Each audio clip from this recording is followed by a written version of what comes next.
ito na nga kakaaro ang pinaka-highlight sa katatapos lamang na 3rd Canon Festival and 173rd founding anniversary ng bayan ng Orbistondo dito sa lalawigan ng Pangasinan.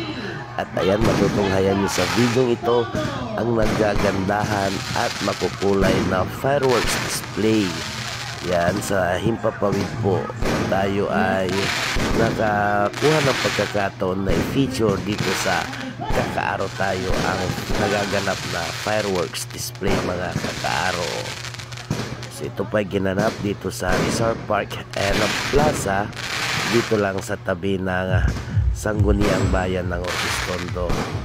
So ayan, napakaraming tao mga kakaaro ang nanood at tinunghayan nila ang pinakaabangan at pinanalabikang makukulay at naggagandahang fireworks display na mapapanood sa Himpapawid mga kakaaro.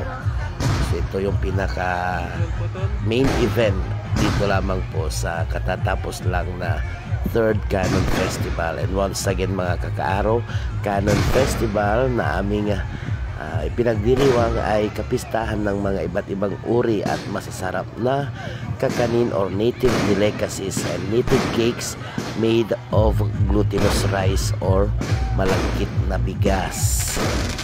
And as of this moment mga kakaaro ay patuloy pa rin po ang pag-imbayog ng mga naggagandahan at makukulay na fireworks display. So again, kita-kits na naman tayo mga kakaaro next year for another very sumptuous delicacies na ihahanda para sa 4th Canon Festival 2026. So for this time mga kakaaro ay ayan po, very successful naman po na pinagdiriwang ang 3-day celebration ng nasabing festival.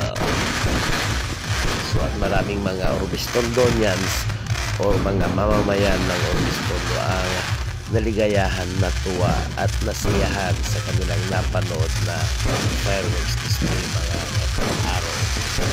So once again, thank you for watching and always follow the original Kakaaro tayo.